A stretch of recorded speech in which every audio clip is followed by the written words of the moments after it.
dari rumah datang ke sini semata-mata tujuannya adalah untuk menuntut ilmu di majlisil ilmi. Barang siapa yang duduk di majelis ilmu, insya Allah turun rahmat yang banyak buat kita. Amin. Bahkan malaikat pun akan mengepakkan sayang dan menaruh sayangnya. Latadau ajnihataha lidhalibil ilm.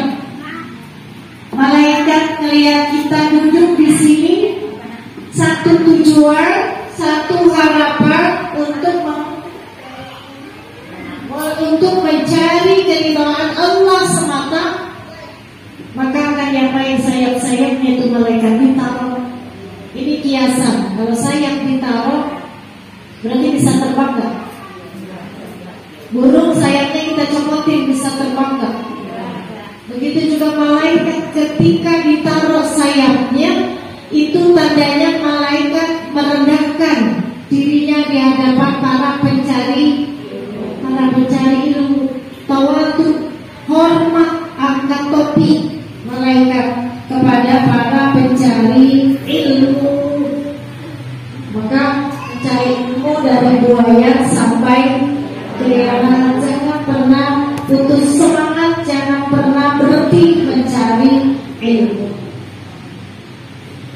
Jamaah sekalian yang dimuliakan oleh Allah Subhanahu wa taala, pada kesempatan ini materi yang ingin saya sampaikan berkaitan dengan alamat ridhallahi subhanahu wa ta'ala, tanda-tanda bahwa Allah Subhanahu wa ta'ala ridha sama kita, Allah sayang sama kita, Allah senang sama kita, Allah apalagi cinta sama kita. Apa tandanya bahwa Allah itu ridha sama hambanya? Banyak bu tanda-tandanya. Barangkali sebagian kita udah tahu.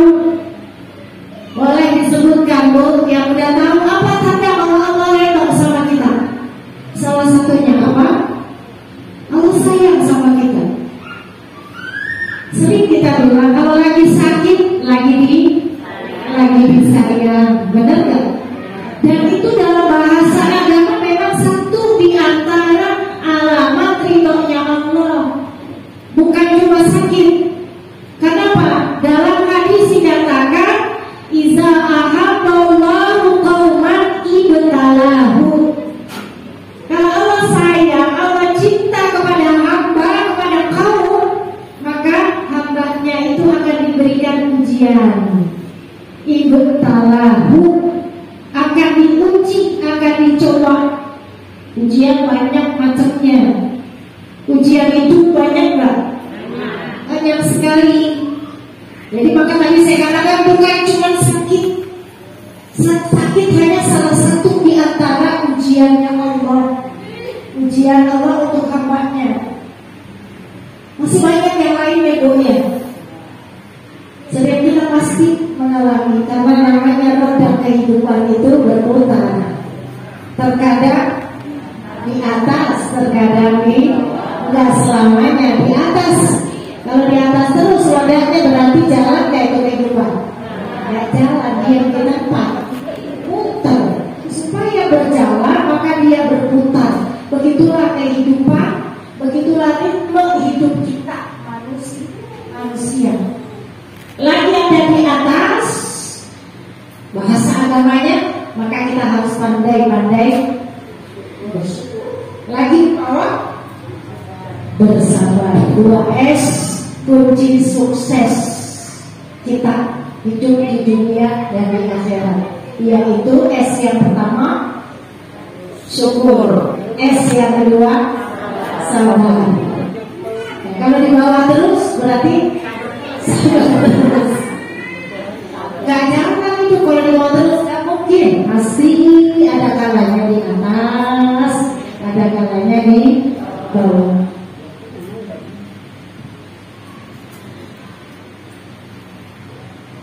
Dalam sebuah hadis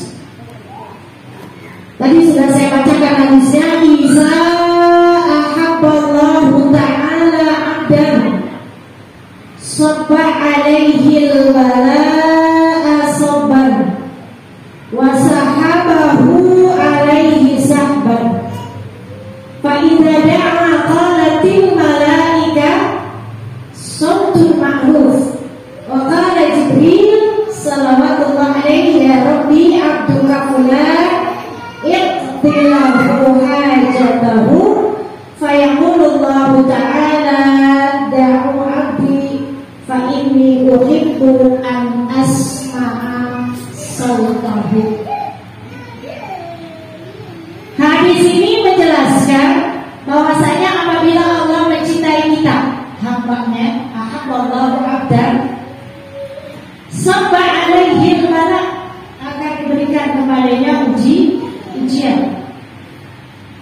Kalau kita lagi dapat ujian, biasanya jadi senang doa, benar kan? Banyak mana doa kita, panjangan mana doa kita ketika lagi senang sama ketika lagi susah. Lagi susah.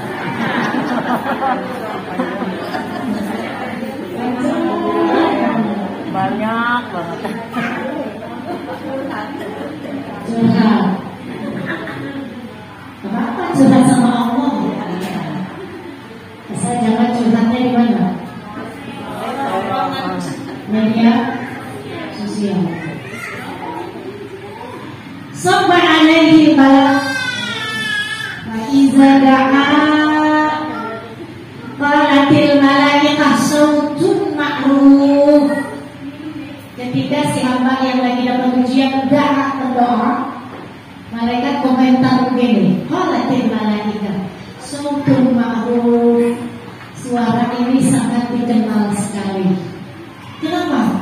Saking apanya? Seringnya berdoa. Malaikat kan mendengar doa-doa kita. Saking banyaknya doa kita, saking seringnya kita berdoa, kata malaikat sautun ma'ruf. Suara ini udah gak asing nih. Ini pasti lupa yang lagi doa.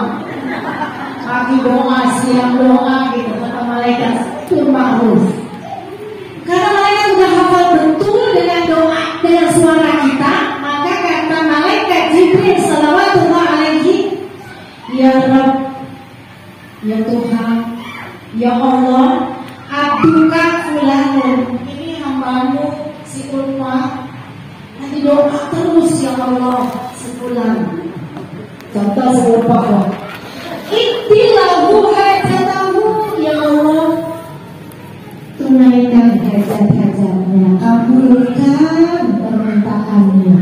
Gara-gara apa? Uji sukses hidup kita, syukur dan sabar. Jangan pernah berputus asa dalam kesusahan. Menjawab permintaan yang malaikat, da'u abdi, wahai para malaikat, biarkanlah hambaku terus berdoa. Da'u, biarin mereka terus berdoa. Ya, biarin aja mereka panjang doa-doanya. Kenapa? Fa ini uhibbu an asma'a sautahu, kata Allah. Karena aku suka mendengar suara orang yang berdoa. Subhanallah. Jadi di antara suara yang disukai oleh Allah, di antara, bukan semuanya, karena ada lagi nanti suara lain, suara pembaca Al-Quran, suara apa lagi? Suara zikir, ya. Di antara suara yang dicintai Allah adalah suara orang yang berdoa. Jadi kata Allah, fa inni uhibbu an asma'a sautahu. Allah sangat menyukai suara orang yang berdoa. Jadi bagus kalau doa kita panjang. Kalau salat jamaah pengennya imamnya doanya pendek aja. Apalagi kalau subuh. Korbanannya banyak banget. Ya Masya Allah. Wabil khusus doa, suara doa yang paling dicintai oleh Allah adalah sautu du'ai bil ashari.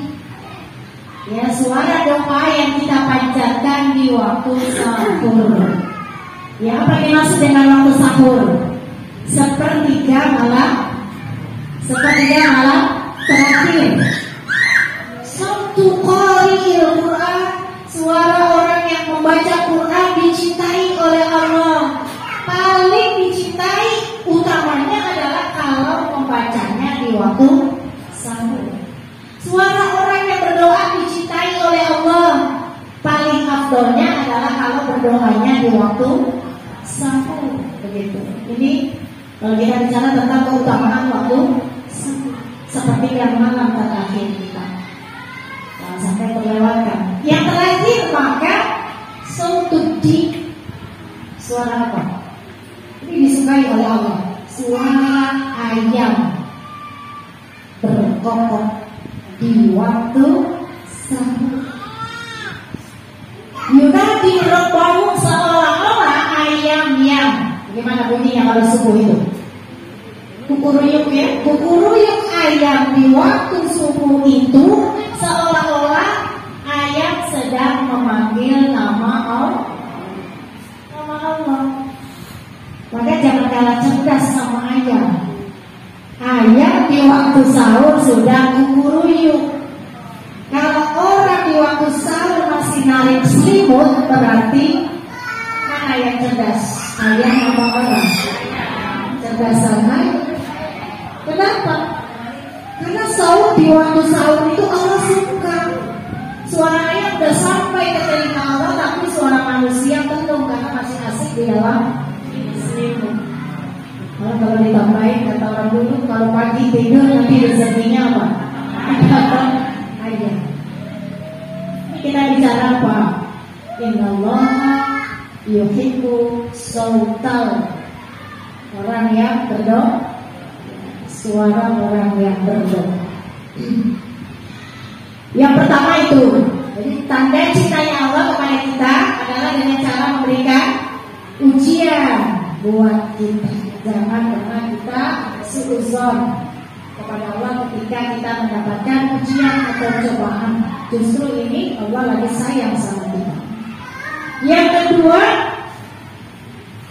mahabbatun nas. Tanda bahwa Allah ridho, Allah sayang sama kita. Diri kita banyak disukai sama orang, banyak punya teman. Ya, bukan sebaliknya, banyak yang baik, banyak yang berdekin, banyak yang gak suka, banyak musuh. Yang sama dia marah, sama dia marah. Itu tanda orang ini apakah dapat ridhonya Allah, jauh dari kasih sayangnya Allah. Oleh karena itu kalau kita lihat seseorang pribadinya itu disukai oleh orang banyak, insya Allah dia termasuk hamba yang diridhoi oleh Allah, dan mudah-mudahan kita termasuk di dalamnya. Amin ya rabbal alamin. Dalam hadis disebutkan, Innallaha ta'ala idza ahabba 'abdan da'a Jibril. Allah Subhanahu wa ta'ala ketika suka kepada seorang hambanya, Allah suka sama si A, lalu Allah da'a Jibril, Allah panggil malaikat Jibril. Lalu faqala inni uhibbu fulanan fa'ahbibhu, kata Allah, ya Jibril, aku suka sama si fulan, aku ridho sama si fulan. Siapa yang disebut namanya? Semuanya. Kita semuanya pengen dicintai oleh Allah. Aku ridho sama jamaah Salman Al-Farisi, kata Allah. Di depan siapa? Malaikat Jibril. Lalu Allah bilang kepada malaikat Jibril, ahbibhu, karena aku cinta sama si fulan, aku cinta sama semua jamaah Salman Al-Farisi, cintai mereka. Jibril disuruh cinta juga kepada hamba yang dicintai oleh Allah. Fahimku Jibril udah pasti, karena perintah dari Allah, Jibril juga mencintai hamba tersebut. Supaya nanti bisa, setelah itu apa yang dilakukan oleh malaikat Jibril? Malaikat Jibril masih memanggil langit. Ya ahlas sama, wahai penduduk langit, alias siapa penduduk langit? Malaikat. Disampaikan bahwasanya Allah suka sama si fulan, Allah suka sama jamaah di Majlis Taklim Salman. Kata Jibril, wahai para malaikat, cintailah mereka semuanya. Akhirnya Allah cinta, Jibril cinta, semua penghuni langit cinta kepada hamba tersebut. Kemudian fayuhibbuhu ahlus sama summa yudha'u qabul fil ardi, setelah itu turun ke bumi. Ya, semua penduduk bumi juga dijadikan cinta kepada hamba tersebut. Ada orang kita lihat, masya Allah temannya banyak. Apa yang kita bahasa sekarang? Relasi fans. Ini berarti dalam agamanya, bisa agama bukan fans kayak artis gitu karena suaranya bagus, goyangannya bagus, bukan ya, karena akhlaknya bagus, tutur katanya bagus, dicintai oleh orang lain. Ini ciri daripada bahwa orang ini orang yang dicintai oleh orang lain. Selanjutnya yang ketiga, alamatu minallah ainil abdi, tanda bahwa Allah ridha kepada hamba, at-taufiqu lit-ta'ati. Allah senantiasa memberikan kemudahan kepada hambanya untuk melaksanakan ketaatan kepadanya. Taat kepada Allah semuanya itu bisa terjadi kalau ada taufik dari Allah. Kita rajin ibadah, rajin ngaji, rajin puasa, rajin sholat, itu semua terjadi karena ada apa? Taufik. Taufik dari Allah, kemudahan. Maka kita minta wabillahi taufik wal hidayah.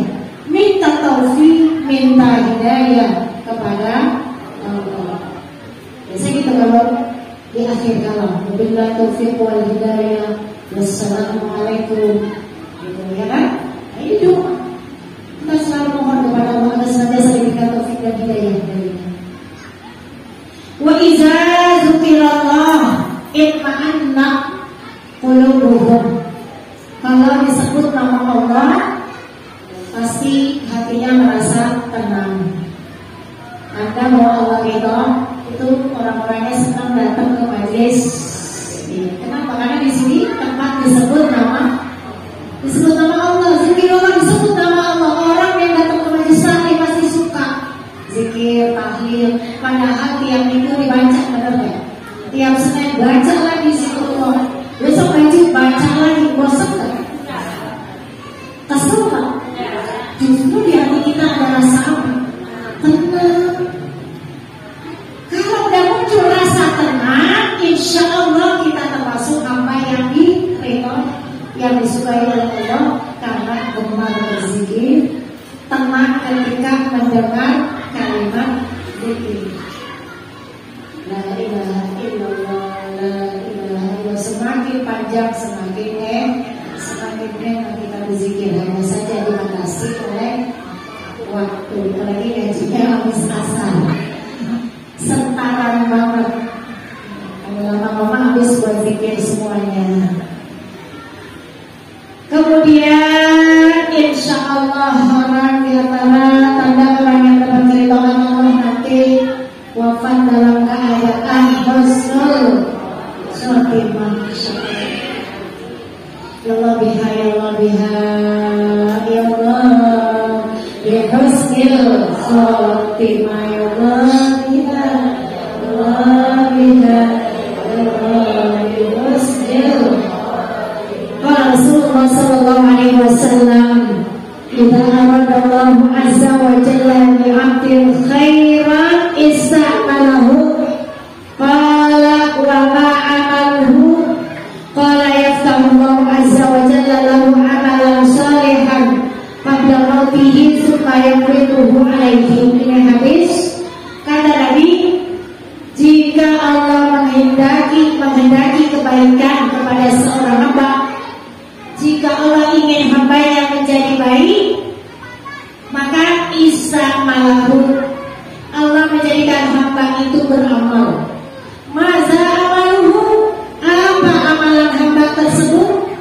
Ya, maka dijawab yaftahullahu azza wa jalla amalan sholihan qabla mautihi. Allah bukakan jalan untuknya untuk bisa mengerjakan amal soleh sebelum dia meninggal. Kalau sebelum meninggal dibukain jalan, siapa yang bukain jalan? Allah. Sebelum kita meninggal Allah buka jalan untuk kita bisa melakukan amal soleh. Maka ketika meninggal kira-kira husnul khotimah kan? Husnul khotimah. Karena di akhir hayatnya Allah bukakan jalan untuknya melakukan amal soleh. Kalau sudah dibuka amal soleh untuknya, berarti sebaliknya amal yang tidak baik itu. Maka ini yang disebut dengan husnul khotimah. Ya, jangan berhenti ngaji, jangan berhenti beramal soleh, jangan berhenti bersilaturahmi, jangan berhenti bersabar. Semua itu adalah amal soleh. Mudah-mudahan kalau itu tetap kita lakukan dengan istiqomah sampai ajal menjemput kita, insya Allah kita meninggal dalam keadaan husnul khotimah. Amin ya rabbal alamin. Maka di sini dikasih contoh izapun tatu sholli masalah. Apabila engkau sholat wa muwazibun ala sholat istimrarin dunan qita, kemudian engkau terbiasa sholat terus menerus tanpa putus. Tentu saja yang dimaksud sholat di sini adalah sholat sunnah. Kalau sholat fardu sudah pasti. Kita mengerjakan sholat sunnah terus menerus, istimrar, fahaza taufiqun minallah. Ini merupakan taufik dari Allah. Fa iza kunta tudawimu ala fi'li syai'in taqarruban lillah fa huwa ridwan minallah. Oleh karena itu tadawam ala salat rakaataini yaumiyan qabla naumika. Ada satu sunnah yang diajarkan oleh Rasulullah kepada kita di sini. Di antara salat yang harus kita melakukan adalah salat sunnah 2 rakaat sebelum tidur. Salat sunnah apa kira-kira? Sebelum kita tidur 2 rakaat. Sunnah sebelum tidur kita disunahkan untuk berwudu. Maka salat sunnah wudu 2 rakaat sebelum tidur. Di sini ahabul amal ilallah adalah kata Nabi. Perbuatan yang paling dicintai adalah yang mudawamah, walaupun cuma 2 rakaat. Walaupun berat, karena kalau udah mau tidur biasanya udah lelah, udah ngantuk. Tapi masya Allah ya, kalau kita bisa mengerjakannya luar biasa pahalanya. Kita berdoa mudah-mudahan diberikan keringanan, kemudahan kita bisa melaksanakannya. Taufik. Jadi sholat sunnah apa? Untuk 2 rakaat. Yang terakhir, wa min baini alamati ridallahi an abdihi huwa istijabatullahi du'ai abdihi. Di antara tanda Allah ridho kepada hambanya yaitu diijabahnya doa-doa kita. Kalau doa-doa kita diijabah, dikabul, insya Allah kita termasuk apa yang diridhoi. Tapi wa fi nafsi wa la yumkinul qaul bi anna 'alamil istijabah wa tabun min Allah. Tapi bukan berarti kalau belum diijabah Allah itu marah. Bukan berarti begitu. Karena belum diijabahnya doa-doa kita bisa jadi karena at-takhir afdal. Diijabahnya takaran itu lebih bagus buat kita. Gitu, paham ya? Jangan kita marah sama Allah kalau berdoa kemudian kok gak dikabul-kabulin ya apa yang kita minta. Ternyata ada hikmahnya. Dikabulinnya takaran justru itu lebih baik dalam rahasianya Allah. Alhamdulillah kalau segera dikabul. Tapi kalau enggak segera dikabul bukan berarti Allah marah. Artinya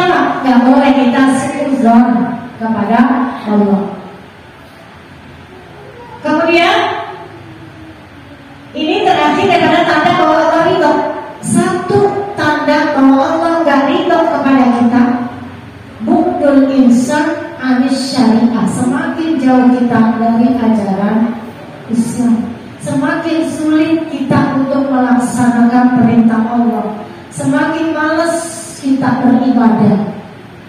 Berarti semakin jauh kita kepada Allah, itu tanda bahwa Allah tetap marah kepada kita. Nauzubillah min dzalik. Kemudian wa adamul insila liman yurshiduhu ila thoriqis shawab, enggak mau menerima nasihat, enggak mau menerima pelajaran, seolah-olah dirinya merasa sudah baik, dirinya sudah benar, sudah cukup bekal. Padahal masing-masing kita semuanya butuh nasihat. Gak ada orang yang gak butuh yang namanya nasihat dari orang lain, betul gak? Anak butuh nasihat dari orang tua. Kita yang udah jadi orang tua pun masih butuh nasihat dari orang lain, dari guru misalnya. Maka hadir ke sini juga dalam rangka mendapatkan irsyad atau nasihat dari guru. Guru juga masih butuh nasihat. Dari siapa? Dari gurunya lagi. Sejatinya kita semua harus mengamalkan firman Allah, wa tawassaw bil haqqi wa tawassaw bis sabr. Ya kan? Harus kita pahami, harus saling bisa memberikan nasihat kepada kebaikan dan nasihat untuk bersabar. Bukan cuma memberi nasihat, tapi juga menerima nasihat. Kalau udah gak mau dinasehati, udah gak bisa menerima arahan, itu tanda orang tersebut mendapatkan murka dari Allah. Waliyazubillahi ta'ala. Para ibu jamaah sekalian, alhamdulillah 5:30, baru setengah jam, masih pelajaran 5:30. Kalau dilanjutin kan pulangnya kemalaman. Ngaji pulang malam-malam, dan semuanya dimarahin sama suaminya gara-gara saya. Saya cukupkan sampai di sini, mudah-mudahan yang